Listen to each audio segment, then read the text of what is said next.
I'm a rockstar and Ramones. House dilemma, cribbo, got too many rooms. I got shooters in the field, they running zones. When I switch, make some shake for me, stop playing. On stepping, I'm a rockstar and Ramones. What's up, everybody? It's your boy Jacob, also known as Pick Management, and we are here for a new episode of the NBA Insiders with my guy Cam and Greg, and special guest host Lola Larson, rhythm partner and NBA stud. She knows her stuff, and she is here to drop some best bets for this round of the NBA playoffs. We have some games today. We have some games coming up in the next coming days, and the guys are here to break it all down. So we are ready to jump into this. But before we do, I got to tell you guys, if you are looking to up your game as a sports bettor or analyst, you need to check out the Rhythm app.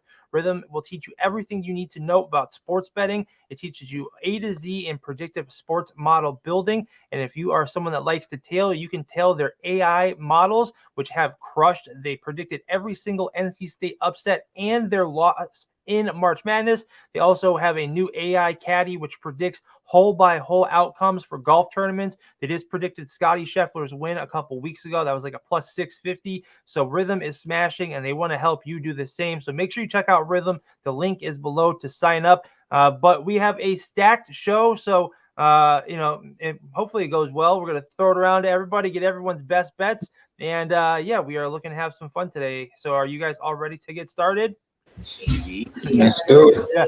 Honestly, I haven't run a show with four people before, so this is new for me too. So we are going to start with tonight's game, though. The Bucks versus the Pacers. The Pacers are leading the series 3-2.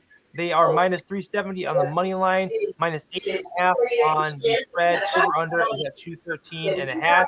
Why don't we go ahead and start with Cam? What do you like for this one? So I didn't really want to pick a side because I kind of want to see it go 7. And also with Giannis and Dame both being game time decisions, I didn't really want to make a decision on how the full game would go.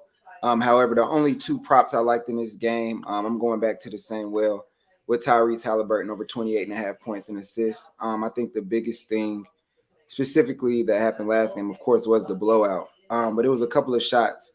He just didn't get those assists. I think with him being motivated, driven to get this series finished tonight, I see him easily clearing probably over 28.5 points and assists, probably with 17 and 13, or maybe it's a 20-point barrage and he finishes up with the double-double. And the second one I had was Pat Connaughton to go under 9.5 points. Solid game the other day. Last time they played in Indiana, he had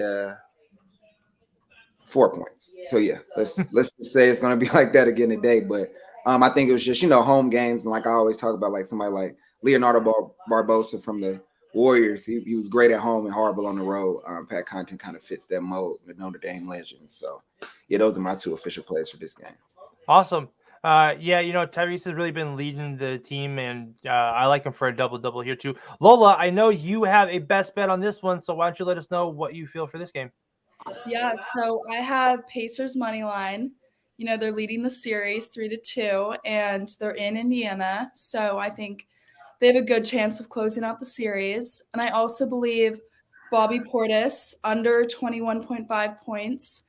He had a really big game, 29 points in Game 5 at home, and I just don't think he's going to put another 20-plus point game away. So, Bobby Portis under 21.5 points. Yeah, I love both of those.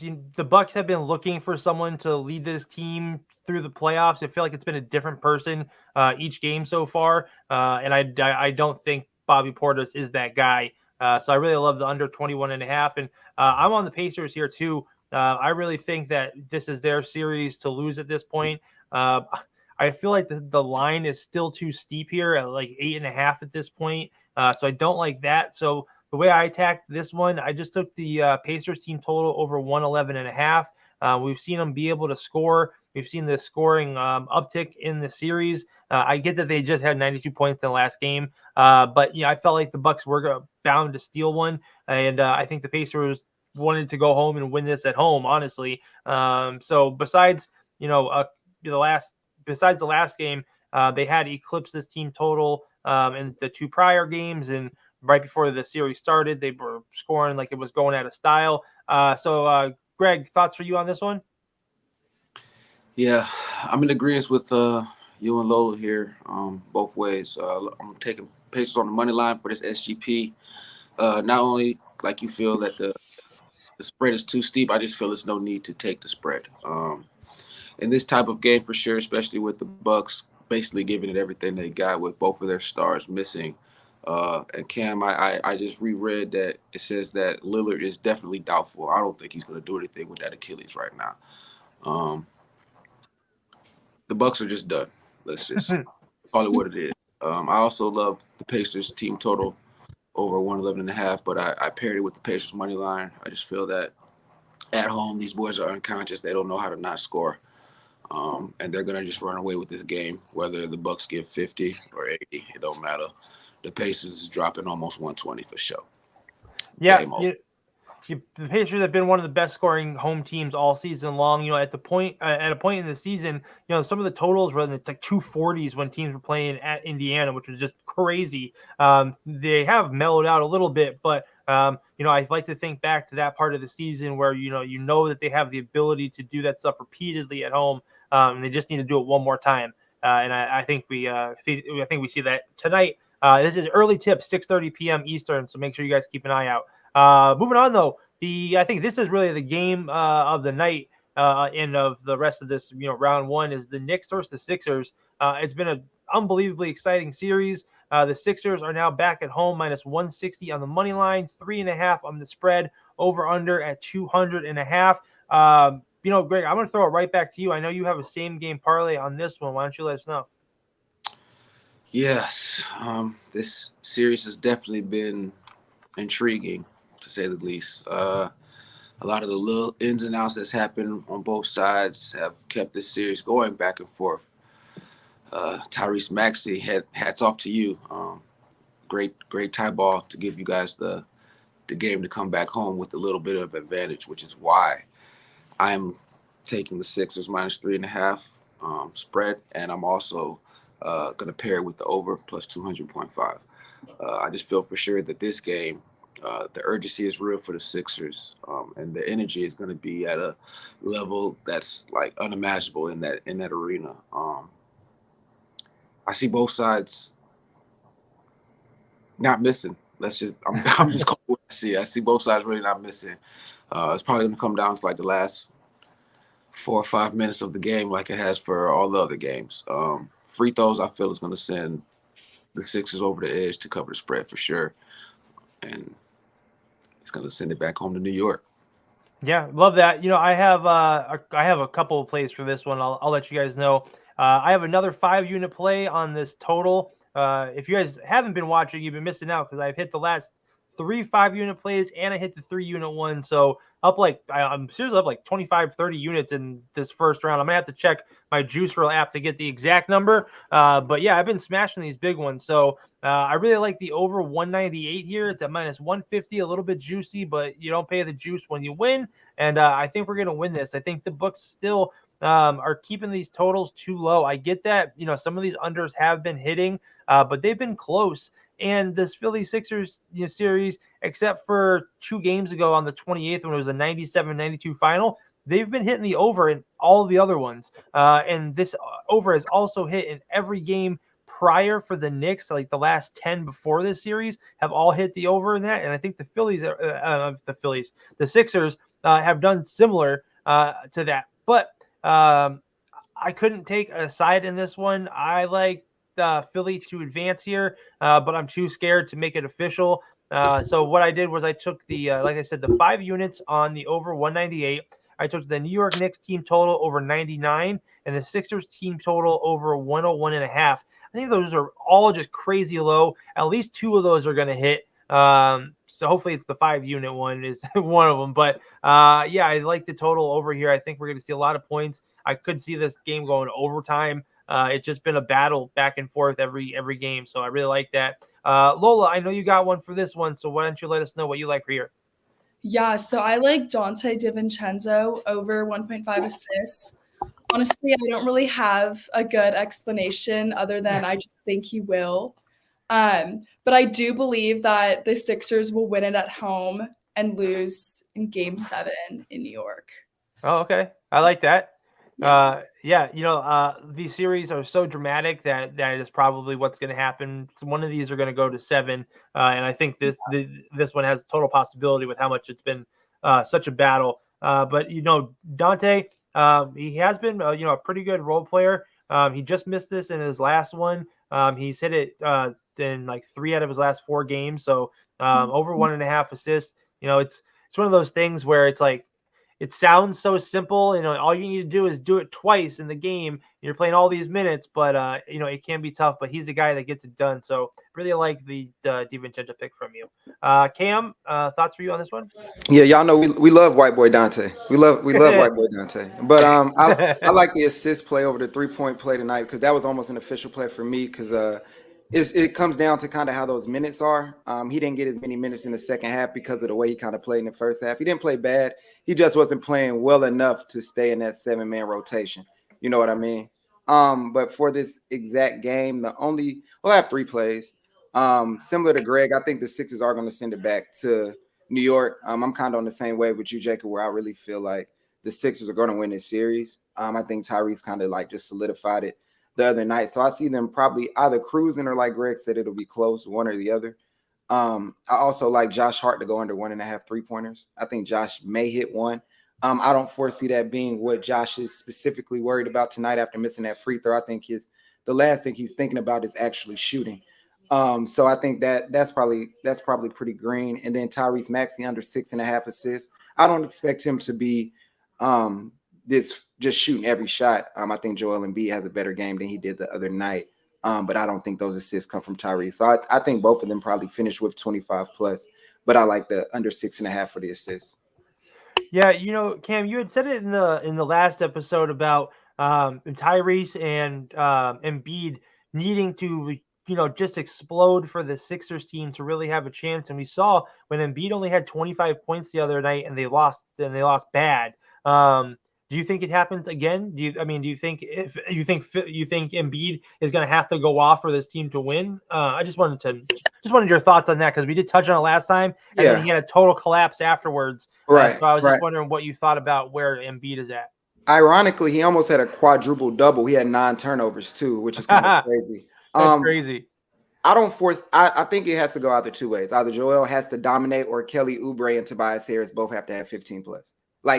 Or Nicholas Batum has to have 10. They all have to have 10. Like, it has to be a collective effort or it has to be a top-heavy effort. So it has to be from those 2 or by committee. So it's not really an in-between or in the middle. And that's why I think a lot of people thought New York would run away with this because they had a more complete team. But the problem when you have a more complete team, when you don't have 2 stars, you have things that happen like the other night where they have a star that they can rely on when the other one isn't going. So Jalen Brunson has 45, but when Jalen Brunson does have a good game, but he can't shoot every free throw and every 3-pointer because he has to pass the ball, then you're kind of in a tough predicament. So I think it has to go one or the other. Let me ask you a question. Yeah, absolutely, Greg. Do you think that the Knicks and the Sixers are going to watch this Pacers game or some of it?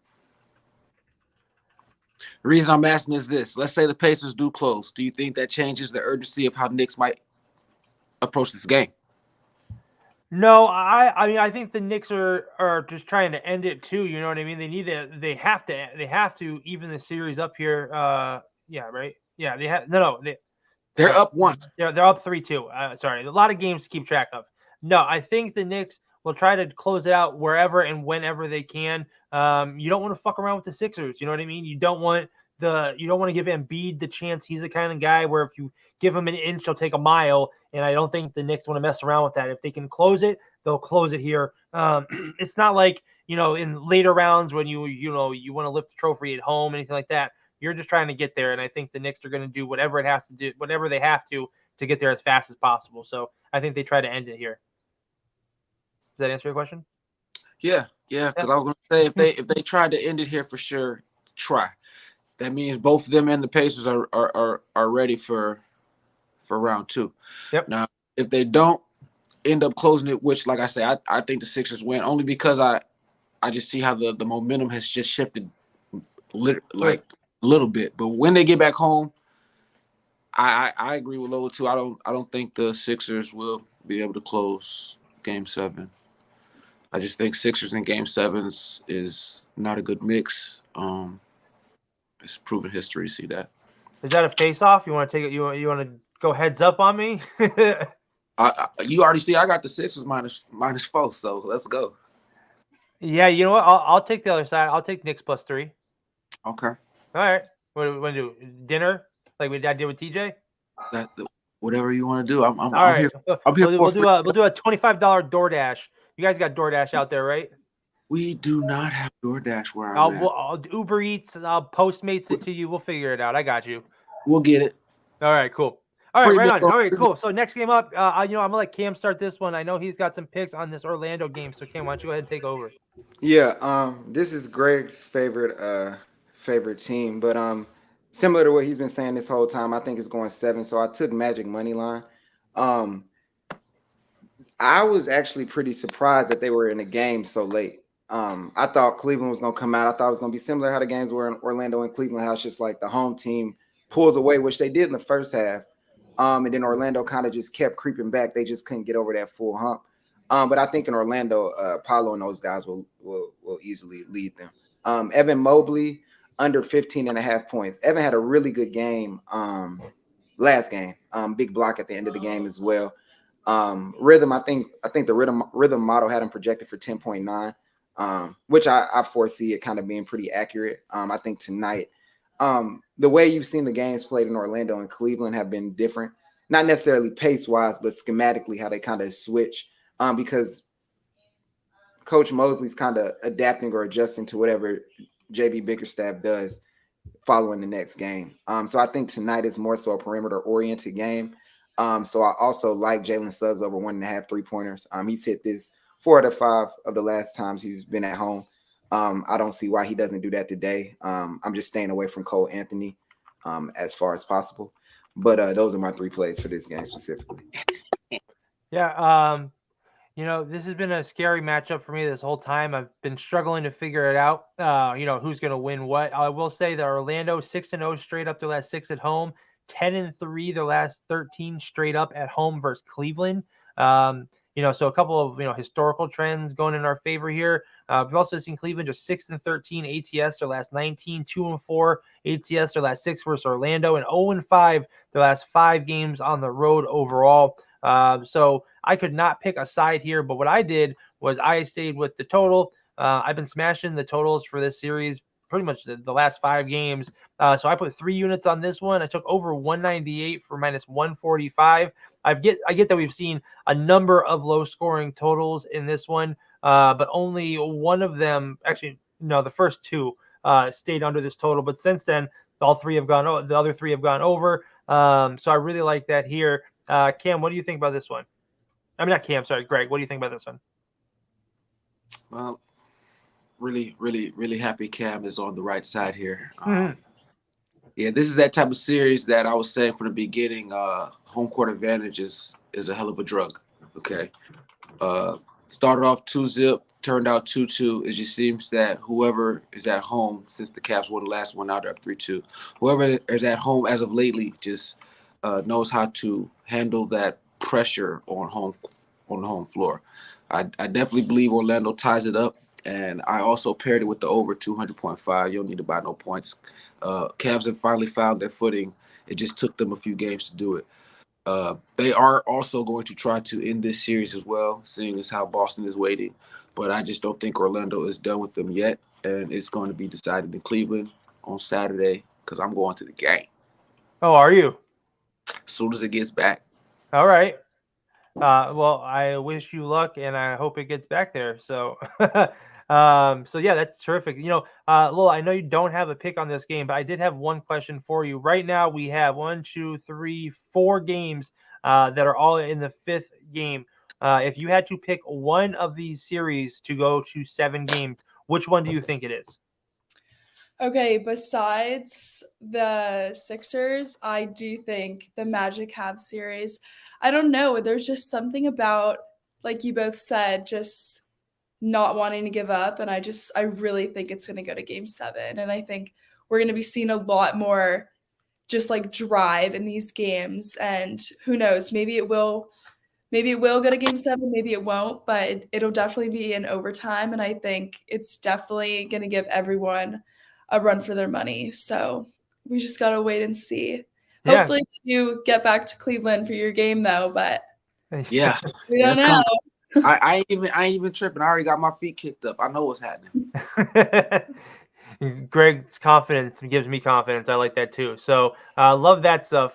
So moving on, our last game of this round 1 series is the Clippers are taking on the Mavs. Mavs at home -300 on the money line, -7.5 on the spread, over under at 207.5.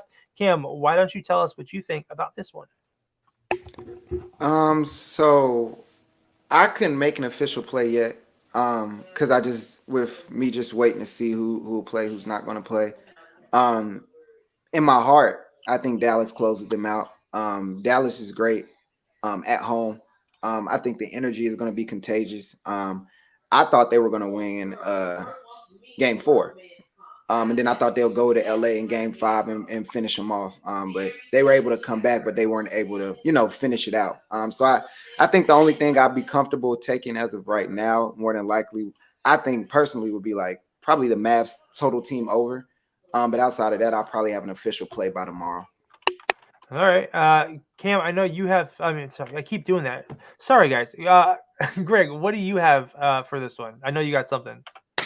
Smackerton been all over this series, as y'all recall. I knew the Mavs was going to come back with that urgency to play a lot heavier, lot faster pace, which is why I took the over last game and smacked. This game right here, I feel for sure is a coach's game. This game is going to be all Jason Kidd, all right? Make no mistakes about it, okay?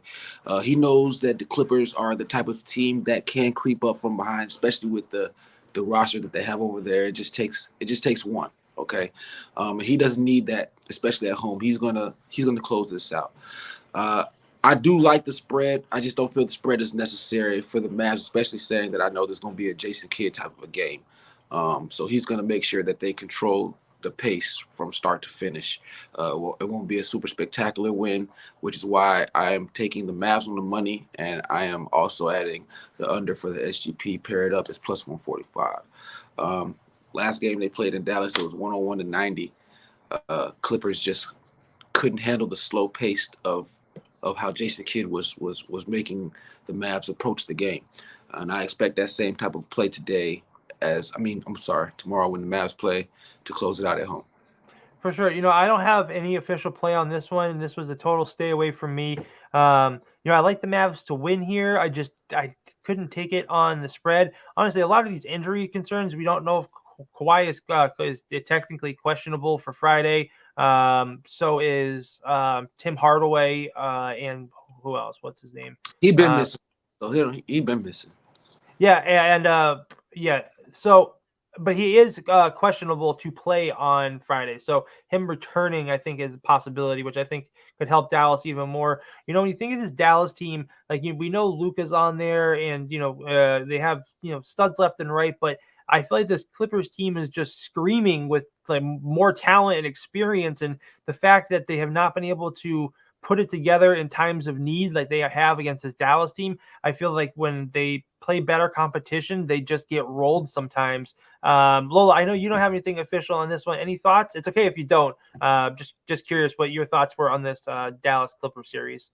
Yeah, I mean, even though they're going to be in Dallas, I think losing by 30, it's kind of rough. So I definitely think the Clippers are going to be giving it their all and trying to win or at least not lose by more than 30 points. So I like that. I would think something maybe like a first quarter, first half over might be good. I think the Clippers might come out with their hair on fire here. And, like you touched on before, Greg, about the slow pace of the game. I think it was Greg that had mentioned the slow pace of the game. I think the Clippers might come out here and try to smash through that in the early goings of this game to try and throw the Mavs off their game a bit. If the Clippers can push the pace and, Kawhi is there, I think it is a necessity. If Kawhi is not there, I think they have no shot.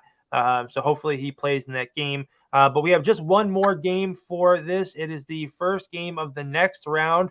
Returning champion Denver Nuggets are taking on the Minnesota Timberwolves. Nuggets at home -180 on the money line. 4.5 on the spread. Over under at 208.5. Mr. Smackington himself, take it over. This is going to be an intriguing series to say the least. Have to give Minnesota their props. They came out real well.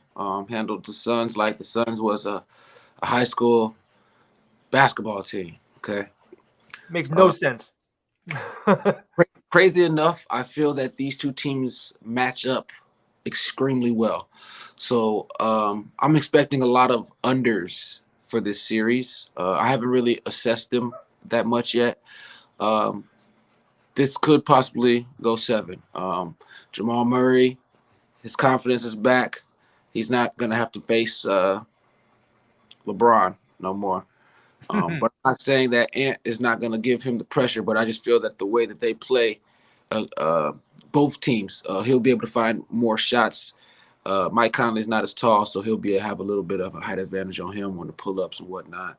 Michael Porter Jr. is going to have a great matchup against. I think he's going to probably have to guard Ant. But I just think it's going to be a lot of back and forth, a lot of one-on-ones to try to sit there and see who's going to gain the advantage. Cam's been talking about him for a while. Naz Reid, I expect him to be a big part of Minnesota's offense, probably the reason they possibly pull this off.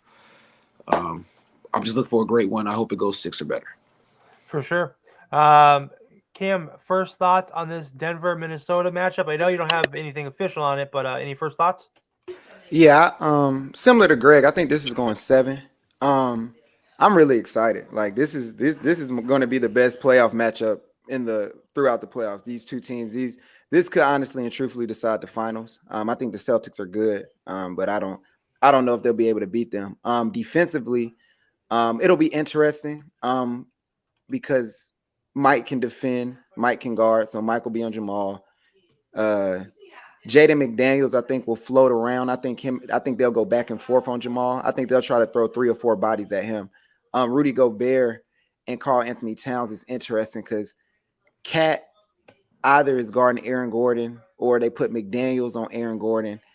It'll be interesting if he rim runs. And this is another coach's matchup.